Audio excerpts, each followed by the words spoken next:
शेतकऱ्यांची आत्महत्येच्या उंबरठ्यावरची स्थिती, किडनी विक्रीचा टोकाचा निर्णय।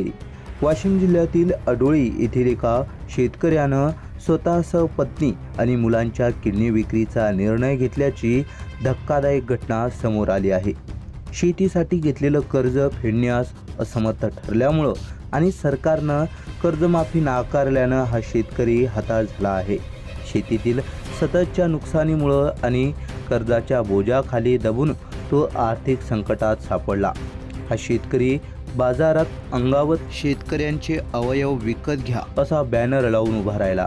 या घटनेनं संपूर्ण जिल्ह्यात खळबळ उडाली आहे। प्रशासनाकडून कुठलाही ठोस उपाय मिळत नसल्यानं आणि कुठूनही मदतीची आशा नसल्यानं हा टोकाचा निर्णय घेतल्याचं त्यांचं म्हणणं आहे। वाशिमच्या पाटणी चौकात सर्वात मोठं मार्केट वाशिमचं पाटणी चौक आहे असं आम्हाला माहित आहे।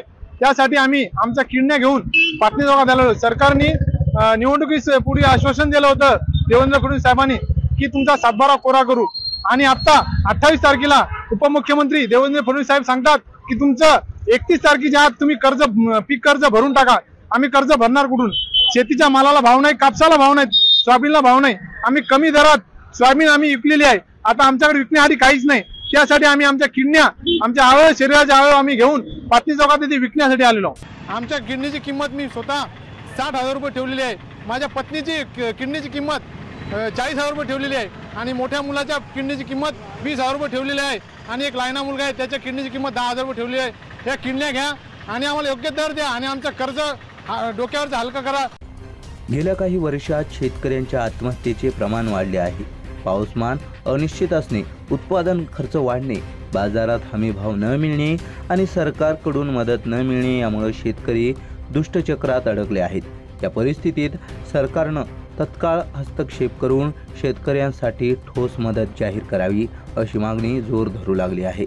नाहीतर शेतकऱ्यांची अशी दयनीय अवस्था राहील आणि अनेकांना टोकाचे पाऊल उचलावे लागेल।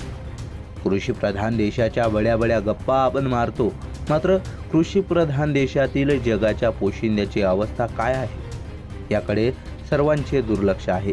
सरकारचा कर्जमाफी नाकारण्याचा निर्णय बरोबर आहे का? याविषयी तुमच्या प्रतिक्रिया कमेंट करून आम्हाला नक्की कळवा। तसंच लाईक, शेअर आणि आधुनिक केसरीला सबस्क्राईब करायला विसरू नका।